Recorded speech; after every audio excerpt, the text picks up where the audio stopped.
Sige, go. Lights, camera, action. Ano lagi mo nag-laugh? Dapat mag-laugh. Oh, sagot na. I'm so sorry. Ano mamayari?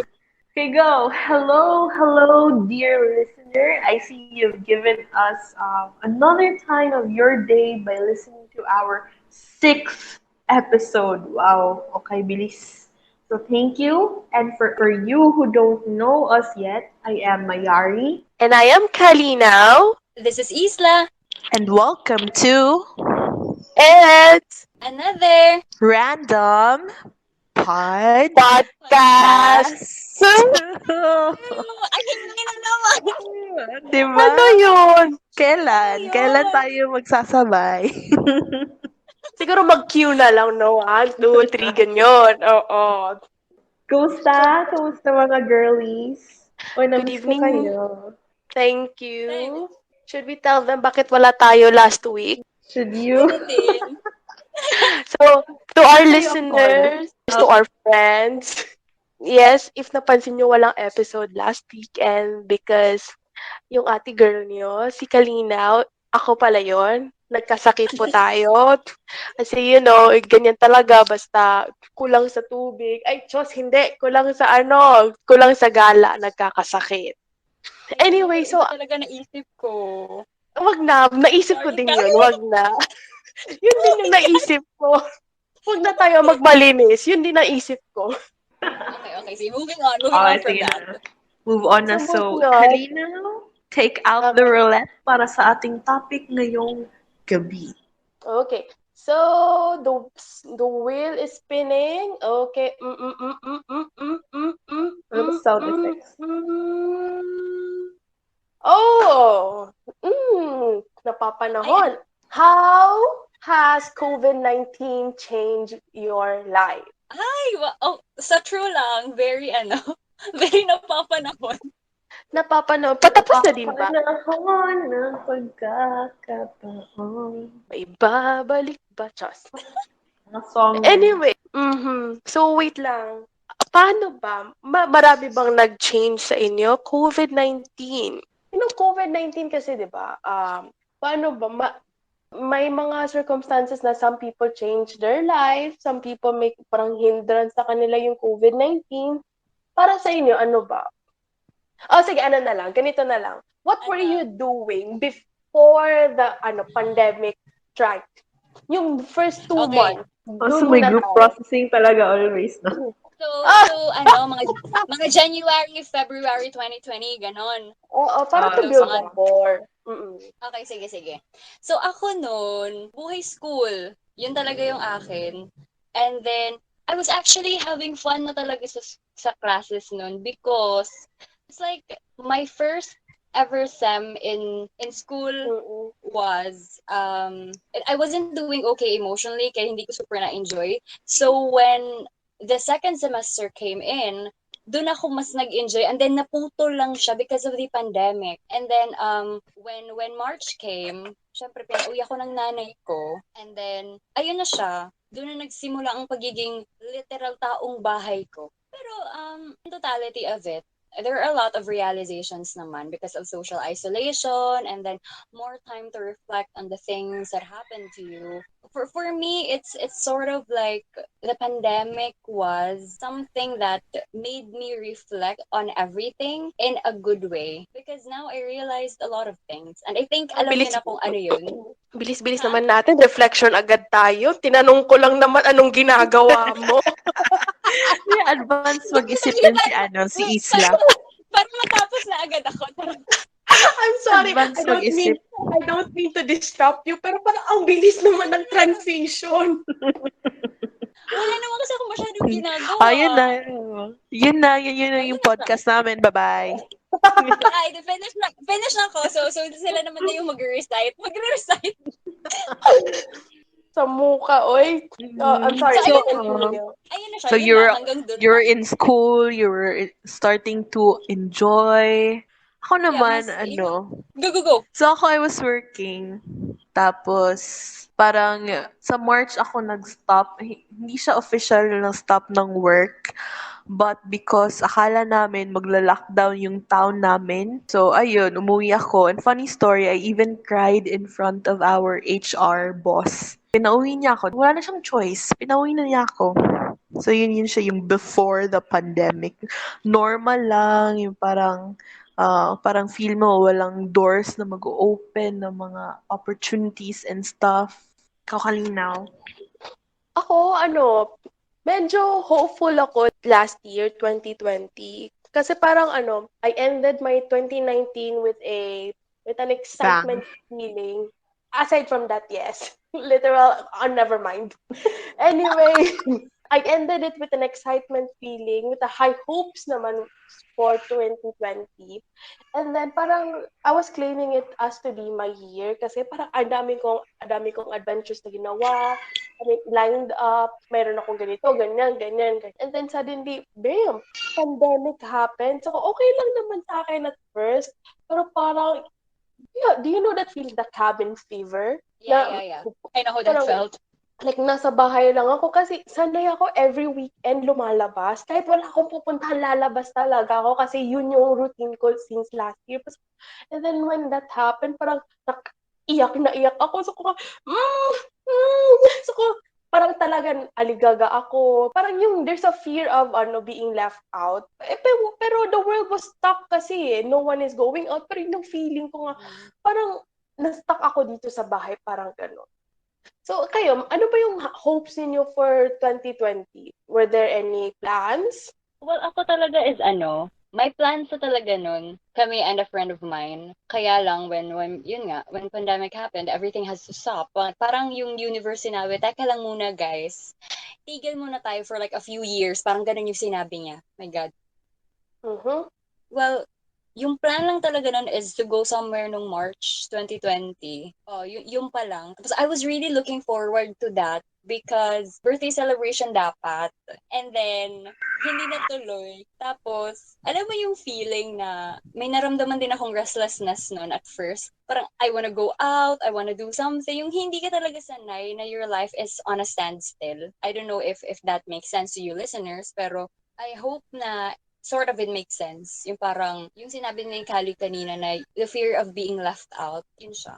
How about you guys? Yun yung pinagtataka ko, no? Kasi sabi ko, bakit naman nafe-feel ko yung ganito, like feeling of being left out, no? Where people was stuck. Pero Yeah, yeah.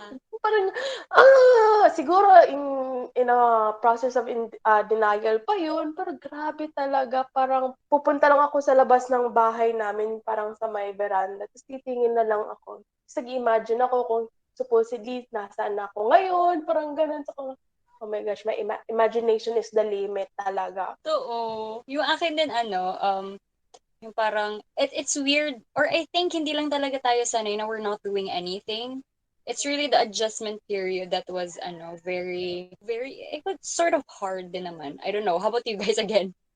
So ako, ano kasi, nung the year 2019 was very challenging for me kasi that was the year I dropped out of med school and mga aftermath sa decision na yun. And I had to work.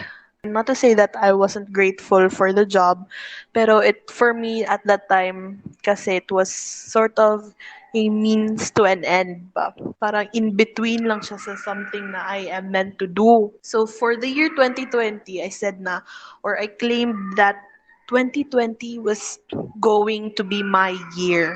Pero when it started, wala siyang masyadong movement. So, I still working sa job na hindi ko naman mahal. Pero when the pandemic happened, so I decided to go home and resign. And I'm scared to somehow say this kasi I don't want people to think na ay ma-invalidate natin yung mga suffering na feel nila or ganun. Pero for me, when the pandemic happened, it opened two special doors. One is yung job ko ngayon. And also, another special door na I was able to start my master's. So, yun siya. Yun yung nagawa sa pandemic sa akin. So you can say that this pandemic is somehow blessing in disguise. Yeah. May ano tayo, no? Tayong tatlo, para tayong may commonality na 2020 was supposed to be our year. Yung gano'n. Di Oo. parang babawiin natin yung nawala ng 2019. Char! Nawala. Okay, so we've covered na what we did and then sort of realizations na ba to during the lock-in. Ay, wait, friends, may tanong ako. How come sa may mga tao na they feel guilty whenever they say na some circumstances na parang it's a blessing in disguise? How come parang kanina yung sabi ni Mayari na I don't want to say, parang there's a guilt feeling. Well, as for me, yun din kasi yung na-feel ko, yung parang hala ako is I became emotionally better kasi you know what happened naman. Yun siya, parang na-guilty din ako na I actually found peace when everything was chaotic, parang ganun. Tapos, nakaka-guilty siya because hindi lahat ng tao in the same boat. Tapos parang mas maraming tao ang nagsasuffer than you are. I'm not quite sure if it's a collective thing na dapat pare-pareho tayong nararamdaman. Pero parang it feels, I don't know, maybe I think we always condemn ourselves from the things that makes us happy. Parang lagi natin iniisip na we don't deserve it because for a long time we've hindi naman sa suffered, pero we sort of just settled for something. I'm not quite sure. Kayo? I think it's more Um, for a cultural thing, no? Yeah, para Because, di siyang ba, yeah, culture thing. we pwede. Filipinos are collective, so it's like one for all for one. Pero when we kano samanta mag ano like kano sa bata mag kano sa ta when will we own up our emotions gani? Like when we will not feel guilty of feeling such way. Well, as for me, if ano, alam niyo naman na I have a thing na if I say it out loud, it makes it more real. So if like talking it to you guys na hala, guys, I actually felt better emotionally and then ayun, if saying it out loud makes it more real na hala totoo, I should embrace it. Parang ganun. It's like I'm forcing myself to accept na it's okay what I am feeling right now, even though the world is chaotic and then I found peace within, parang ganun. Kayo? Siguro yes, in that sense, when it started to feel good na for yourself, I don't think it matters naman what other people will say. We're not saying na we're abandoning this. Kaya nga may sympathy tayo eh, may empathy tayo kasi we're trying to put ourselves in their shoes, pero not in a sense na um, tayo na yung papalit sa kanila. Like, siguro ganun lang. Am I making sense? Yeah, you do. So, parang ganun. I think it's more a cultural thing naman, yes. Kasi nga may mga utang Um, na loob tayo, ganito, ganyan. You know, ganun. Filipino thing. Feels like. So, Filipino have style. you heard of kato, a theory by sino yun sila, si Kitayama and Marcos, yung construals of the self? Hindi pa. Sige, paki-explain po. Sige, may notes na ako dito, may Explain. susulat ako.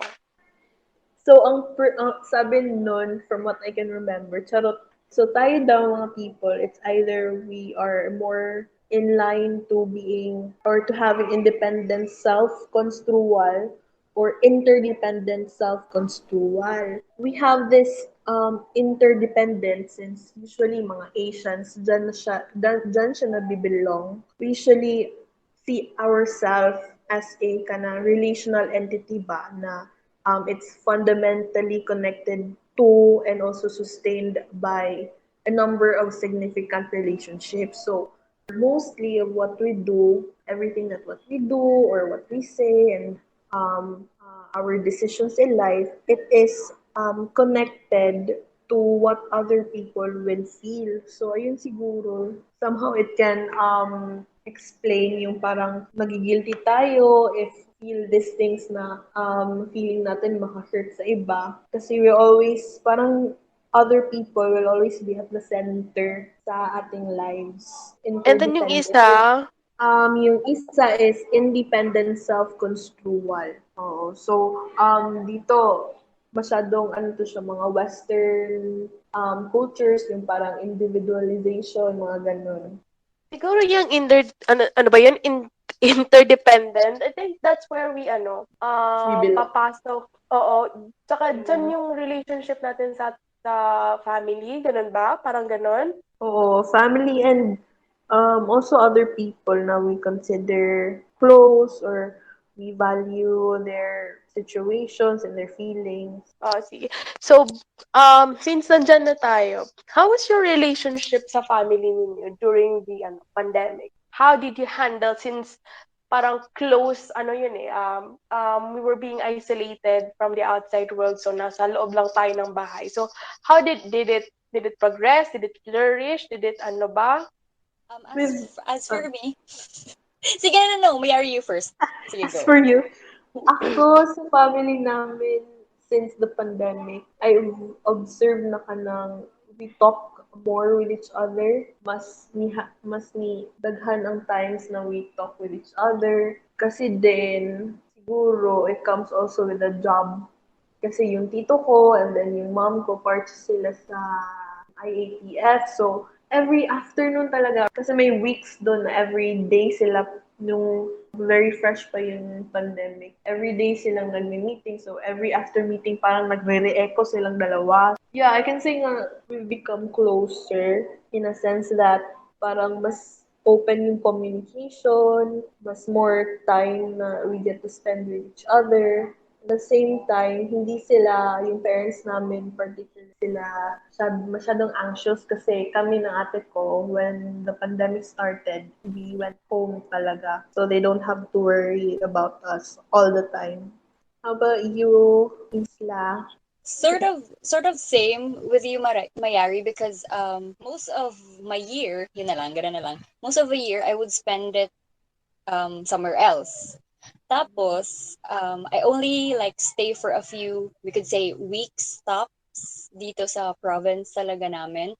Tapos, the relationship that I have with my parents, parang ganun pa rin. Pero yeah, the same with you, Mayari, na more conversations, like, whatever issues na nakikita ko on the news, I vocally tell my parents about it. May it be on politics ba or gender issues. And then it amazes me because both of my parents are quite open na talking, oh no, especially si Papa ko. He actually really listens to me on what I have to say. And then I sort of appreciated it because akala ko sa kanilang dalawa, mas makaka-understand si Mama than my dad. But my role reversal ata, I don't know. With the both of them, my dad would be more sensible when it comes to talking about certain issues than my mom, or ayaw lang talaga siguro ni mama na magbigay ng input. And then, yun, mas nakita ko doon na, hala, I could actually have like deep conversations with my dad and I loved it. Yun lang. Oh, 'di ba nakapag-bond pa kayo? It's kind of refreshing to know na kahit different generations, if pag-uusapan lang without suspending any judgment, yun magkakaintindihan talaga. Yung parang there's no need na sino tama, sinong mali. As long as you both listen to one another, communication is the key. Yeah, tapos din no, it's amazing to someone na far off from your generation, tapos you have like a good conversation talaga na you exchange the things that you know. Tapos fun fact about my dad ha, mas nagbabasa siya ng like researches on COVID than I do. Yun lang, he's amazing. Yun lang. Diba? At least, hindi totoo yung sinasabi nila na You can't teach new dogs new trick. All oh, dogs new trick. all dogs, oo, parang ganun. Hindi, kasi people, kung aanin natin sa theory of the intelligence, di ba? Just, Oh, di ba? parang May ganun, may mga, crystallized, may fluid, di ba? may mga pabaon ngayon ah. Oo, yung may crystallized intelligence saka fluid intelligence, May ganun. mga So, as long nilalapag as, tayo today ha. We have to make it up oo, for parang gano'n. I think it's good na you were able to bond with your family. I think, parang, napa-next level niya yung yung relationship niyo. So how about you, Kali? It was quite, interesting in my part naman during the lockdown. Kasi, usually, kasi may mga hindi pagkakaintindihan. And then, yung hindi pagkakaintindihan, dinamdam ko talaga yun. Like, super damdam ko to the point na hindi kami nagkikibuan sa bahay. Yun yung pinakaayaw ko. kasi hindi nagkikibuan sa bahay.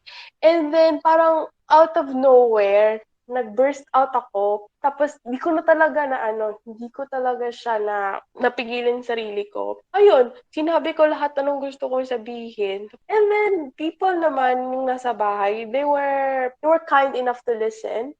Parang na-appreciate ko yung moment na nag-burst out ako kasi nakinig lang sila. Hindi nila ako, pero ano tawag dun, wala ako nila stop para to defend themselves. They listened to me, they let me rant out, and then they asked, how do you want it to be solved? And then I liked it kasi they asked me.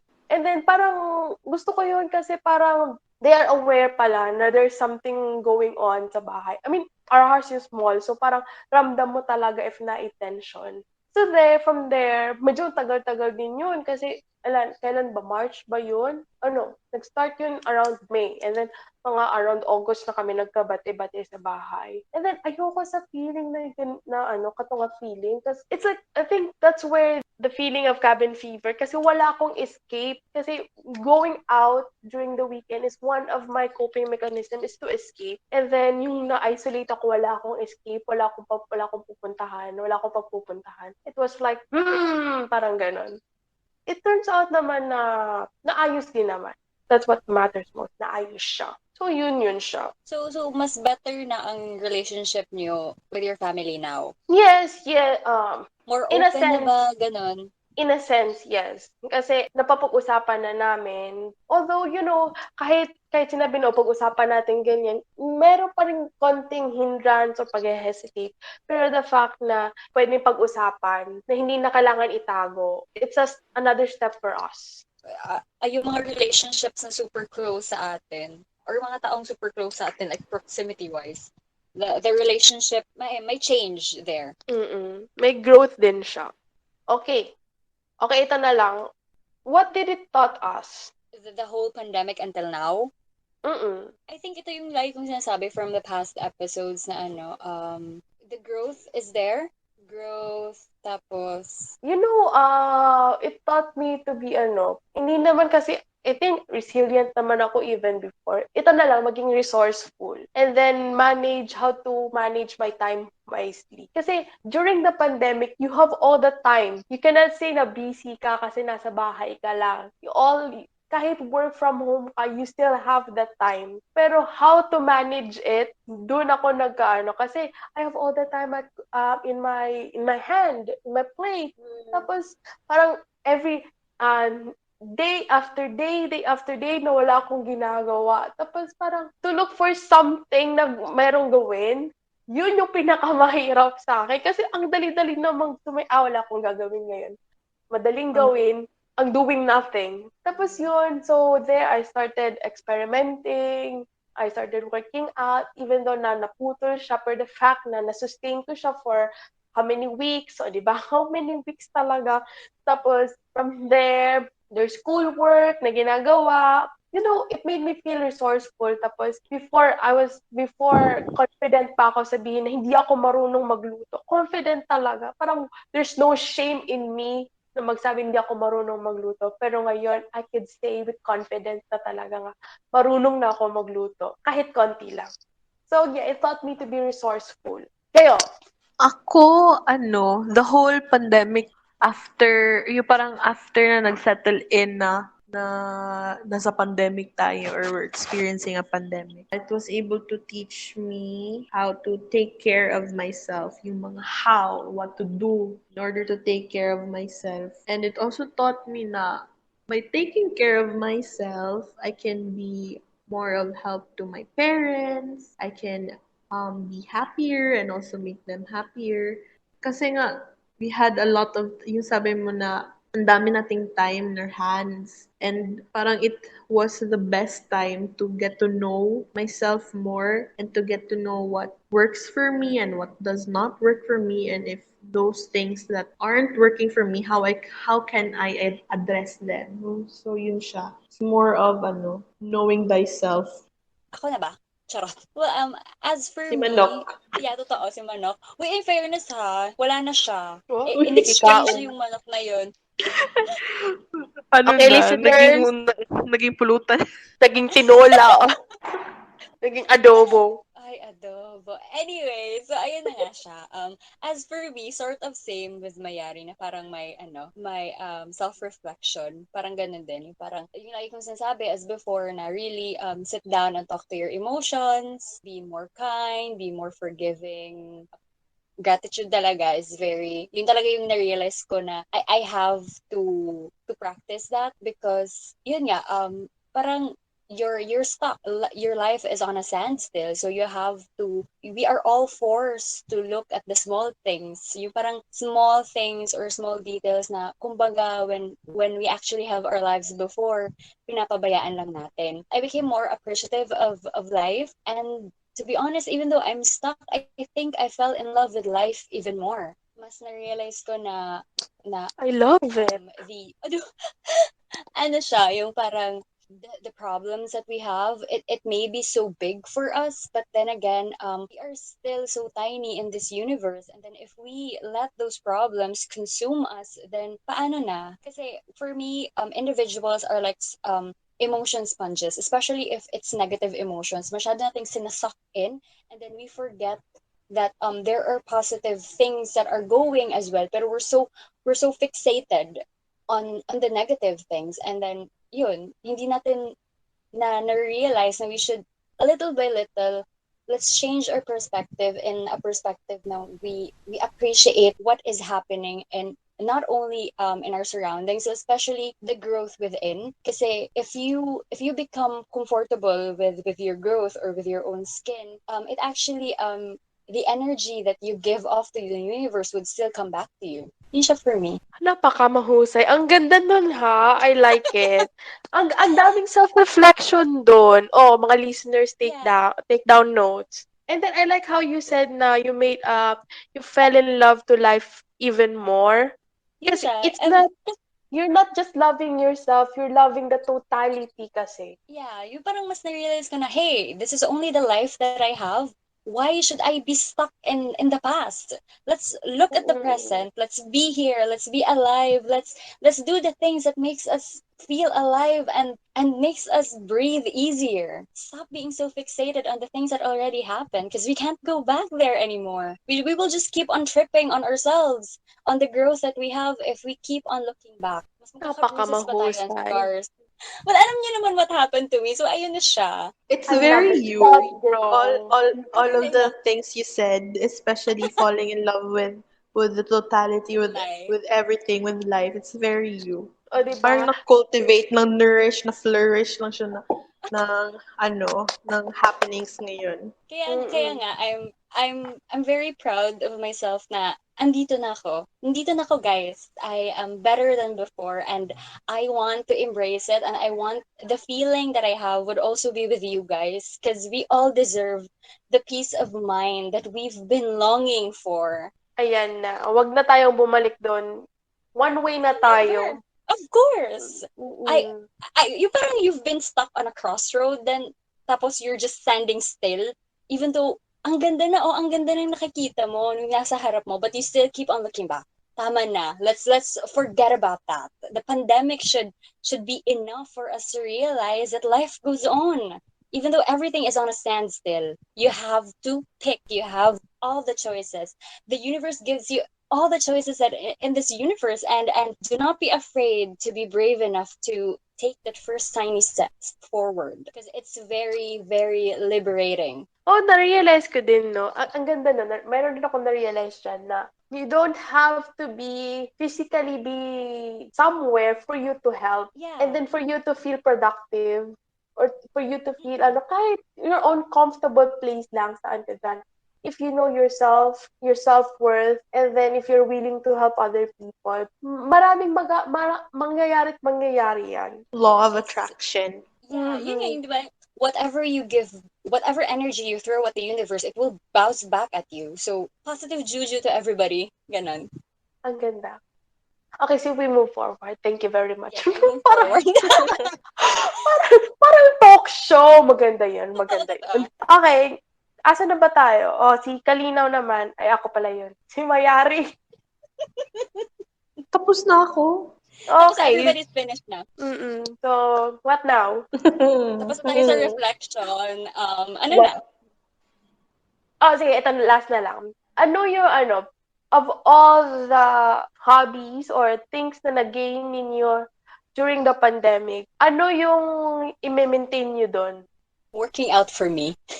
And then, basta dapat i-keep in mind ko talaga is progress is progress. No matter how small and tiny it is, progress pa True, rin true, siya. Parang true, ganun. true.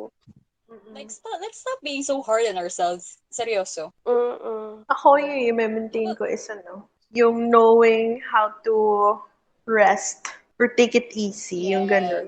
And Yun also din.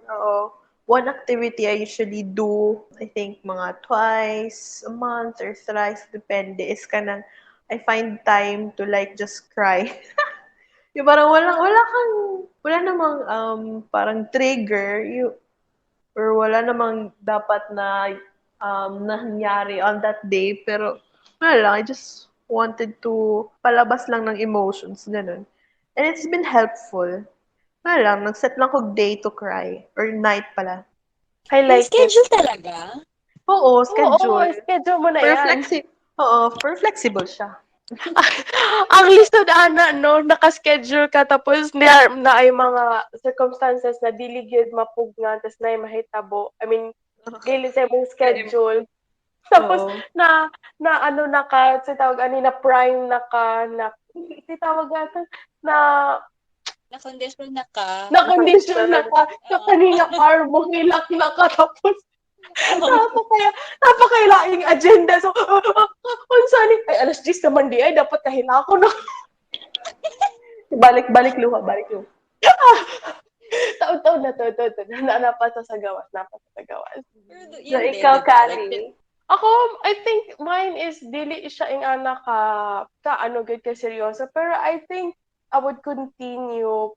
Siguro ano na lang, continue ko pagiging resourceful ko. Yun na lang.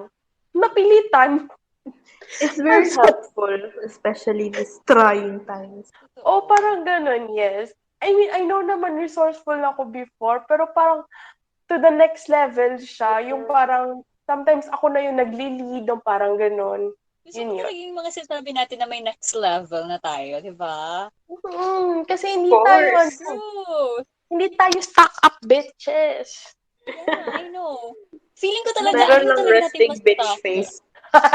May resting bitch face, pero hindi stuck up. Yes. So, okay. So, to answer our question, did it help us grow Well, for me, the yes. pandemic Very. season? Mm-hmm. Very. Yep, it did. Like, as an individual talaga, no? Like, it really made us mature in a sense. You know, like, The world kinder. made us mature. Yes, and Yeah. kinder. Yun lang, when the universe or like the world is so cruel, we became kinder within, which is nice, diba? I think this is the only time na na-appreciate na ako na when someone is forcing me not to do something or any other things. Kasi the pandemic forced us to stay put lang eh. And then we usually, pero I think this is the only time na giingnan ko nga, don't do anything, parang shinoff sa aking throat na don't to do anything. And then na-appreciate ko. Ako, it also taught me to be more careful. Careful Careful with in the what I sense na ano. touch. Careful with what I Okay. touch.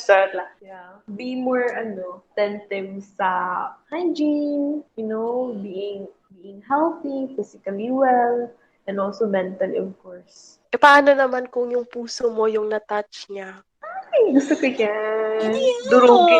Okay yan? lang sa akin. Okay lang sa akin, durugi yung puso. Ah, Charot lang. Ay, naku, Diyos ko, mapaghamon, ha?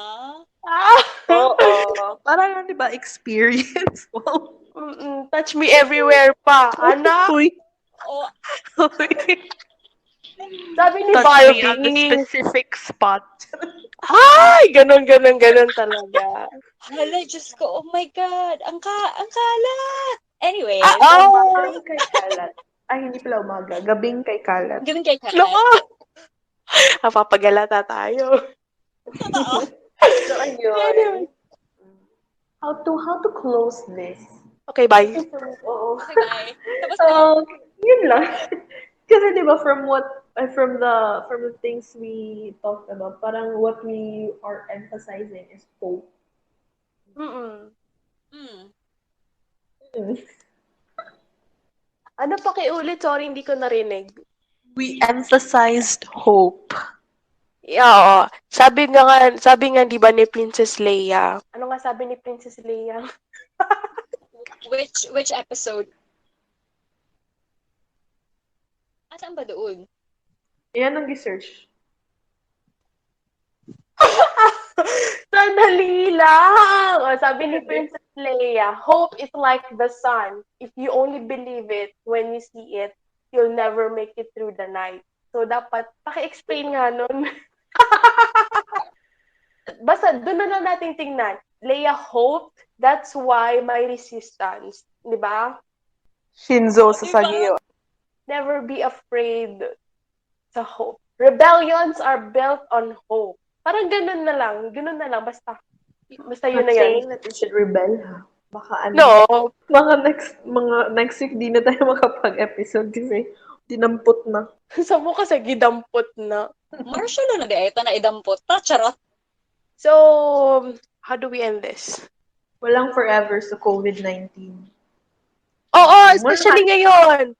May vaccine na, okay? We're not saying na may mga may mga buot. So learn to search what's the nice vaccine out there, and then please be informed, no? Wag lang makinig sa sabi-sabi. Marami tayong resources. Meron tayong internet, may TV tayo. Weigh in a lot of options. So, no, para go get vaccinated. Utilize those options. Yes. Go get yourself vaccinated. Of course, if you think this product or this manufacturer is better than the other, kasi sooner or later, the vaccines will be available to everyone. So you have the choice to choose. So be informed. Or Magtanong, huwag magmarunong. yes, Yes, tama, ang ganda and nun. then- Ang ganda nun. Wisdom from my if you mom. want to if you want to pick something, then stand for it, and then really know that that choice that you want is the best for you, not for anybody else, but for you. Mm-mm. Stop joining the bandwagon. That's true. Stand up for something. Like, learn to stand up. Utilize your rights. Ganon. Anyways, No credible resources. Wow. ramdam ko talaga parang na, lumalapit na tayo sa Next this conversation week is ito eh. starting to be politics na. Hindi naman. We're just saying people na to be woke. To be woke. Yeah, please. Gising na tayo. Wise. Gumising na tayo. Oras na. Wag Para maging mulat. magpaano sa fake news. Mm-mm. And then, para hindi na tayo mag-wear ng mask kasi, nako, hindi ko na makita yung totoong gwapo sa hindi. Sige na, utang na loob. Lang. Utang na loob. Utang na loob. Sige na. Gusto ko na makita pagmumukha ng mga kalalakihan. Mm-mm. Oh my gosh. And also, Para makita ko smash or pass. Chas. Ay, Namiss ko Pero of tayo. course, Yun lang. pero of course, para din naman, babalik na natin yung, yung better economy ng ating bansa. Di ba?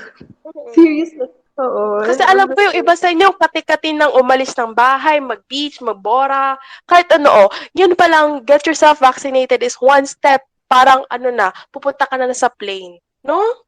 Yes. And also to start working.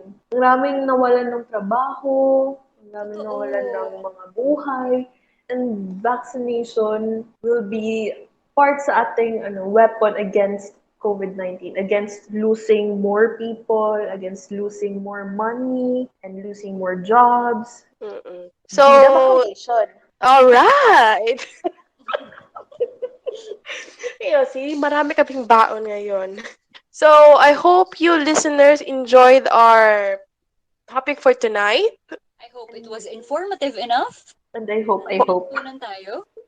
True. Okay, so we'll see you on next episode. Bye-bye. Ulitin natin. Okay, I'll see you on the next episode, and then watch out because we have announcements for the next episodes. Okay, medyo exciting siya. O, di ba? Yeah. Diba? And visit our Twitter. Yes. We have Twitter. Yes. We will Ano ba Twitter we'll name post natin? something. It's another random podcast too. Ah, yes. And then if you want to get us to know us better, may post kami sa Twitter. So parang sneak peek lang about us, no? Okay. So, okay, Woo! bye. Good night, guys. Bye bye. Bye!